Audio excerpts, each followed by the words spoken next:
अस्सलामुअलैकुम everyone, welcome back in girls kitchen. उम्मीद है आप सब और आपके घर वाले अल्लाह ताला के करम फजल से बिल्कुल ठीक हैं। जैसा कि आपको पता है गर्मियां स्टार्ट हो गई हैं और अब तो आलमोस्ट मई का जो मंथ है वो ख़त्म होने वाला है और जून बिल्कुल स्टार्ट होने वाला है। सो गर्मियों में डेफ़िनेटली हम मशरूबात को बहुत पसंद करते हैं। तो मैं आज की रेसिपी जो आप लोगों से डिस्कस करने जा रही हूँ वो डिफरेंट किस्म के मशरूबात हैं। तो सबसे पहले हम बनाने जा रहे हैं लाल शरबत, और इसके लिए हमने पहले एक जग में ऐड किया है पानी, और इस पानी को मैंने पहले ही इसके अंदर शुगर को ऐड कर दिया था और उसे मिक्स कर लिया था। तो शुगर मैंने इसमें जायका लिया और यहाँ पे मैंने 1 टेबल स्पून थोड़ा नॉर्मल पानी लेकर उसके अंदर तुख्म बालंगो या जिसे तुख्म मलंगा भी कहते हैं वो ऐड कर दिया था। डेफ़िनेटली गर्मियों में सब इसे बहुत यूज़ करते हैं।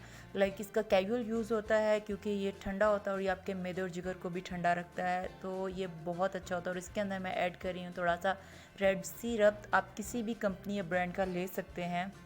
There are a lot of like red syrup in markets, so आप कोई भी एक ले लें, लाइक रूह अफ़ज़ा या समथिंग, जाम शीरी या कोई भी जो आपको पसंद है, और उसको यहाँ पे ऐड कर लें। और इसके अंदर मैं फिर यहाँ पे ऐड कर रही हूँ ठंडा पानी, और यहाँ पे हमारा ये रेड शरबत जो है वो तैयार हो गया है। और इसके अंदर हम कुछ ऐड कर देंगे बर्फ़ के क्यूब्स जो इसको थोड़ा लॉन्ग टाइम के लिए ठंडा रखेंगे, और अब आप इसको पी सकते हैं। हमारे यहाँ कैजुअली ये जो रेड शरबत होता है जून जुलाई में दोपहर के टाइम में सम टाइम बनाया जाता है, लेकिन थोड़ा ये मीठा होता है, तो क्योंकि मेरे घर के कुछ मेंबर्स जो हैं वो मीठा लवर ज़्यादा नहीं है, तो सम टाइम अवॉइड भी किया जाता है या फिर बहुत ही कम मीठा ऐड किया जाता है, या फिर ऐसा भी होता है कि सिर्फ ठंडे पानी के अंदर आप रेड सिरप को ऐड करके भी पी सकते हैं। लेकिन इसका प्रॉपर तरीका यही है जो मैंने आपसे डिस्कस किया है कि पहले आप नॉर्मल पानी के अंदर चीनी को हल कर लेंगे और उसके बाद उसके अंदर रेड सिरप को ऐड करेंगे, और देन इसके अंदर हम ठंडा पानी ऐड करेंगे और फिर आइस क्यूब ऐड कर देंगे। तो जी हमारा जो लाल शरबत है या रेड शरबत वो तैयार हो चुका है। और तुख्म बल्लंगो या तुख्म मलंगा किसी भी पंसार की दुकान से इजीली अवेलेबल होता है। आप 50 रुपीज़ का या 100 रुपीज़ का ले सकते हैं, और उसको साफ़ करने के बाद किसी एक डब्बे के अंदर डाल कर रख लें और इसको यूज़ कर लें जब आपका दिल चाहता है। और सेकंड नंबर पे हम बनाएंगे स्ट्रॉबेरी शेक, जिसके लिए हमें चाहिए कुछ अदद स्ट्रॉबेरीज़। तो मैंने यहाँ पे तकरीबन मेरे पास आधा पाव स्ट्रॉबेरीज़ हैं। आप इसकी क्वांटिटी को अपनी मर्ज़ी के मुताबिक और घर के अफराद की तादाद के मुताबिक कम या ज़्यादा बना सकते हैं। तो मैंने इन स्ट्रॉबेरीज़ को अच्छे से धो लिया और ऊपर से ग्रीन कवर जो है था उसको उतार दिया था, और यहाँ पे मैंने ऐड किया है आलमोस्ट हाफ़ kg दूध, और उसके अंदर ऐड कर दिया स्ट्रॉबेरी और चीनी जितना मुझे रिक्वायर था। आप चीनी को अपनी मर्ज़ी से कम या ज़्यादा ऐड कर सकते हैं, लाइक हस्बे ज़रूरत हस्बे ज़ायका डाल सकते हैं।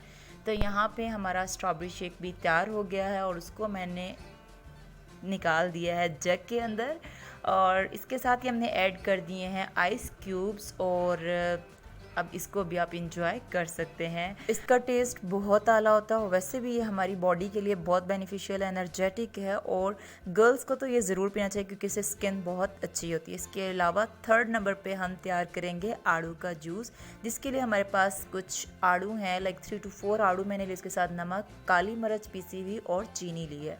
आप चाहें तो चीनी को स्किप कर सकते हैं, और मैंने यहाँ पे ऐड कर दिया है आड़ू को, और उसके साथ ही मैं ऐड कर रही हूँ यहाँ पे पानी, और थोड़ी सी चीनी मैं ऐड करूँगी। आप चाहें तो चीनी को स्किप कर दें, आपकी अपनी मर्ज़ी है। लाइक अगर आप बहुत ज़्यादा डाइट कॉन्शियस है तो आप इसको बहुत खुशी से स्किप कर सकते हैं। तमाम इंग्रेडिएंट्स को ऐड करने के बाद मैं इसे अच्छे से ब्लेंड कर लूँगी, और इन जब भी आप स्ट्रॉबेरी शेक बना रहे हैं या आड़ू का जूस बना रहे हैं तो आप इनको अच्छे से ब्लेंड करें, थोड़ा सा टाइम दें ताकि इसके अंदर आड़ू या जो भी स्ट्रॉबेरी हमने ऐड की है वो बिल्कुल इसके अंदर पिस कर स्मूथ हो जाए और कोई भी ज़रे ज़रे बाकी ना रह जाए, ताकि वो बाद में मुंह में ना आए। अब हमारा यहाँ पे आड़ू का जूस भी तैयार हो गया, जिसको मैं जग में उंडेल रही हूँ। लाइक मैं नहीं उंडेल रही, अम्मी उंडेल रही हैं और अम्मी ही बना रही हैं ये। सो इसके साथ ही यहाँ पे अम्मी ने ऐड कर दिया थोड़ा सा नमक और थोड़ी सी काली मिर्च। आप चाहें तो इसको अपनी टेस्ट और अपने जायके के मुताबिक और अपनी जूस की क्वांटिटी के मुताबिक डेफिनेटली इसको ऐड कर सकते हैं। सो आज अम्मी किचन में है, सो अम्मी ने ही हमें ये जूस बनाना सिखाया है। जूस मुझे भी बनाना आता है, लेकिन आज अम्मी का दिल था कि वो रेसिपी को बनाएंगी। सो मैं रिकॉर्ड कर रही हूँ और अम्मी बना रही हैं। मुझे उम्मीद है आपको ये तमाम रेसिपीज़ बहुत अच्छी लगी होगी। अगर ऐसा है तो थम्स अप करके शेयर कर दें। मिलते हैं एक और न्यू वीडियो में एक न्यू रेसिपी के साथ। अपना ख्याल रखिएगा। अल्लाह नेगेबान।